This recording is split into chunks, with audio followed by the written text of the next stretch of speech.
کبھی اپنے دل کی گہرائی سے یہ سوچا ہے کہ اب کی ہر سانس، ہر نعمت، ہر کامیابی کے پیچھے کون سی ہستی ہے؟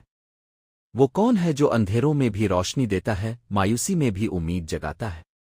یہ آیت الحمد للہ رب العالمین سورت الفاتحہ آیت 2 ہمیں اسی حقیقت کی طرف جھنجھوڑتی ہے کہ تمام تعریفیں، تمام شکر اور ہر قسم کی حمد صرف اللہ تعالیٰ کے لیے ہے، جو تمام جہانوں کا رب، پروردگار اور پالنے والا ہے۔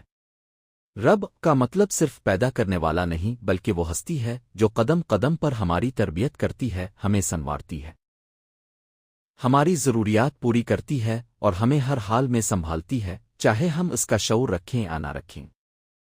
جب بندہ یہ سمجھ لیتا ہے کہ اس کی زندگی میں جو کچھ بھی ہے وہ اللہ کی عطا ہے، تو اس کے اندر شکر گزاری، عاجزی اور سکون پیدا ہوتا ہے۔ وہ تکبر سے بچ جاتا ہے اور ہر حال میں اللہ کی طرف رجوع کرتا ہے۔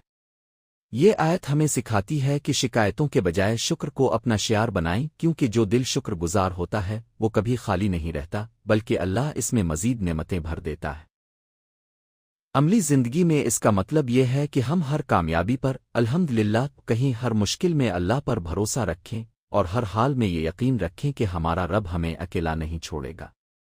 جب یہ یقین دل میں بیٹھ جائے تو خوف ختم ہو جاتا ہے، مایوسی امید میں بدل جاتی ہے اور انسان مضبوط ایمان کے ساتھ زندگی گزارنے لگتا ہے۔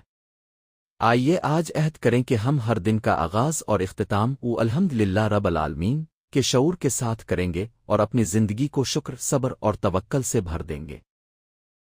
اور اگر یہ پیغام آپ کے دل کو چھو گیا ہے تو اسے ضرور لائک کریں، کمنٹ میں اپنی رائے دیں اور دوسروں تک شیئر کریں تاکہ یہ روشنی مزید دلوں تک پہنچ سکے۔